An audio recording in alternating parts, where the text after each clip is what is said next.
Deklico prodala bom, jo za zaplato dala bom, ki bi pokrila luknjo to globoko premočno. Pretekli teden je naša premierka na službeni poti obiskala vrsto evropskih prestolnic in v potu svojega obraza iskala kupce državne pločevine. Alenka Bratušek je turnejo sklenila v Moskvi, kjer si je v spremstvu predsednika vlade Ruske federacije Dmitrija Medvedjeva ogledala tihožitje slovenskih in ruskih zastav. Uspešno je bilo tudi dogovarjanje o Južnem toku, medtem ko je pogovor o Belem toku odpadel, ker se ruski predsednik Vladimir Putin z Alenko Bratušek ni utegnil srečati. Moskovski obisk slovenske premierke je požel zanimanje tudi v svetovnih modnih krogih. Poznavalci si niso bili povsem edini glede tega, ali je oblekla krilo s tako visokim razporkom samo zato, ker ji je ob pripravah za krpanje slovenske bančne luknje ostalo premalo blaga, ali pa je bila že vnaprej pripravljena na morebitno okvaro vladnega falcona in si je zato nadela opravo primerno za avioštop. Spremljevalci dogajanja na političnem prizorišču gotovo niso spregledali, kaj se je v ruskem mrazu zgodilo s slovenskim vladnim letalom. Kaj hočemo? Tehnika včasih pač odpove.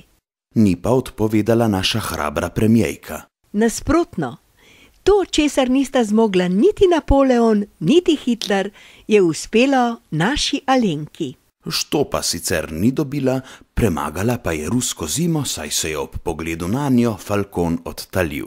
Alenka pa se je zmagoslavno vrnila v domovino, kjer je oznanila mestu in svetu. Nocoj so dovoljene sanje, jutri je nov dan. Oprostite, napačen posnetek. Danes je dan, ki smo ga čakali 8 mesecev. Danes je dan, ko smo vam dokazali in pokazali, da znamo.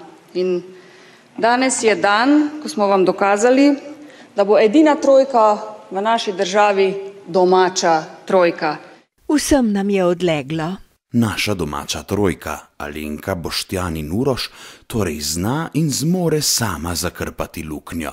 Samo šivanko in veliko cvirna si mora poprej izposoditi, ker je domača špula že precej prazna. No, nekaj denarja za pokritje luknje bo naša domača trojka nastrgala tudi doma, pa naj stane, kar hoče.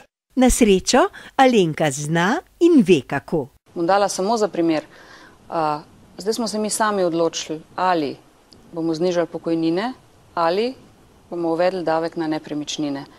Ko si v programu pridejo z uradniki iz inštitucij seznam, ki ga je treba najprej poklukati, da dobiš tranše posojila. Ja, tako se naša neustrašna premierka bori za suverenost odločanja.